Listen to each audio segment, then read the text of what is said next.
A long time ago in the land of Canaan, Isaac and Rebekah were blessed with twin sons. Even before they were born, the two babies struggled inside Rebekah's womb. Troubled by this, she prayed to God, who told her, "Two nations are in your womb. One will be stronger than the other, and the older will serve the younger." When the time came, Rebekah gave birth to two very different boys. The firstborn was red and covered with thick hair, so they named him Esau. The second was born holding on to Esau's heel, so they named him Jacob. From the start, it was clear that these two brothers were destined for a complex relationship. Esau grew up to be strong and adventurous, always hunting in the fields and bringing back wild game. He was his father Isaac's pride and joy. Jacob, on the other hand, was more reserved, preferring to stay close to home, learning to cook and tend to the family's flocks. He spent a lot of time talking with his mother, Rebekah, who adored him. One fateful day, Esau returned home from hunting, exhausted and starving. He saw Jacob preparing a pot of lentil stew and demanded, "Give me some of that red stew. I'm starving."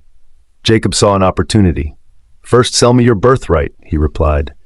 Esau, thinking only of his hunger, shrugged. "What good is a birthright if I die of hunger? Take it." And just like that, Esau traded his birthright, the right to inherit their father's blessing and wealth, for a simple bowl of stew. He ate, drank, and went on his way, not realizing the gravity of his decision. This moment, though seemingly small, would change their lives forever. Years later, Isaac grew old and blind. Knowing his time was near, he called Esau and said, "Go hunt some wild game and prepare me a meal. After I eat, I will bless you." Rebekah overheard and quickly devised a plan to secure the blessing for Jacob. She told Jacob, "Go get 2 young goats.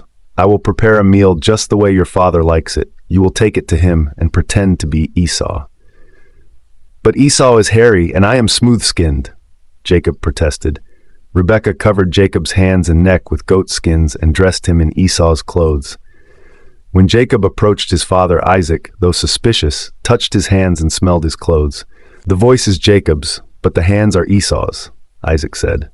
Convinced, he blessed Jacob, passing on the inheritance of wealth, power, and divine favor. Moments later, Esau returned, eager for his blessing. But it was too late. Isaac trembled and said, "Your brother has taken your blessing." Esau cried out, "Father, bless me too." But Isaac could only say, "You shall serve your brother." Esau was furious and vowed to kill Jacob. Fearing for her son's life, Rebekah told Jacob to flee to her brother Laban's house in Haran until Esau's anger cooled.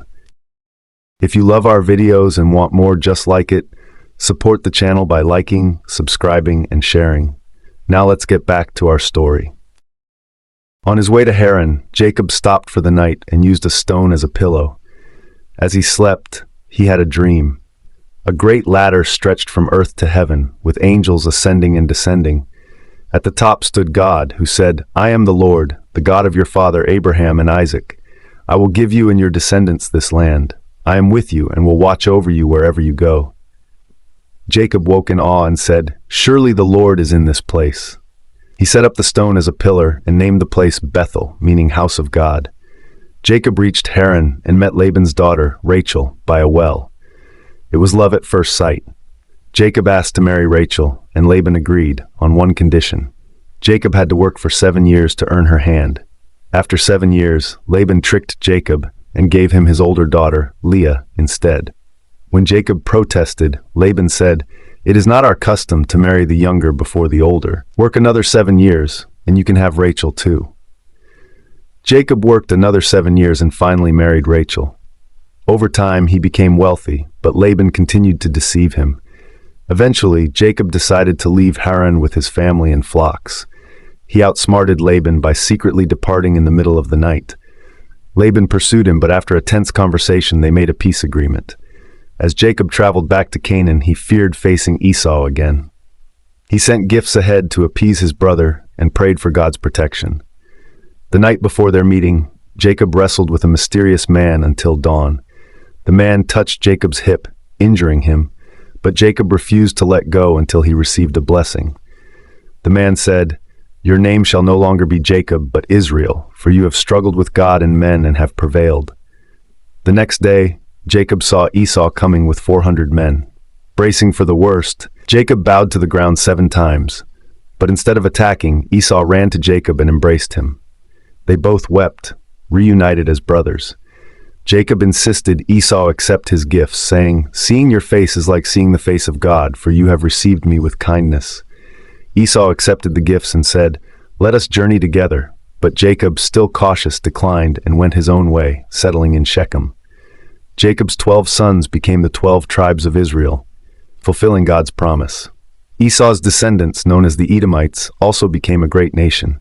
Jacob later returned to Bethel, where God reaffirmed his promise. Over time, Jacob's family grew, and he eventually settled in Egypt, where his son Joseph would rise to great power. Though their journey was marked by rivalry, deceit, and struggle, Jacob and Esau's story is ultimately one of redemption, forgiveness, and God's divine plan unfolding through generations. And so, the tale of Esau and Jacob teaches us that while human actions may cause conflict, God's purpose prevails in the end. The story doesn't end here. Every chapter of history is a lesson, every lesson a path to wisdom, and every path leads back to Him. If this story moved you, if it stirred something deep within, don't keep it to yourself. Like, share, and subscribe, because the journey of faith and discovery is only beginning. Join us next time as we unlock another powerful story from the pages of time. Until then, walk in faith, seek wisdom, and remember, God's plan is always greater than we can imagine.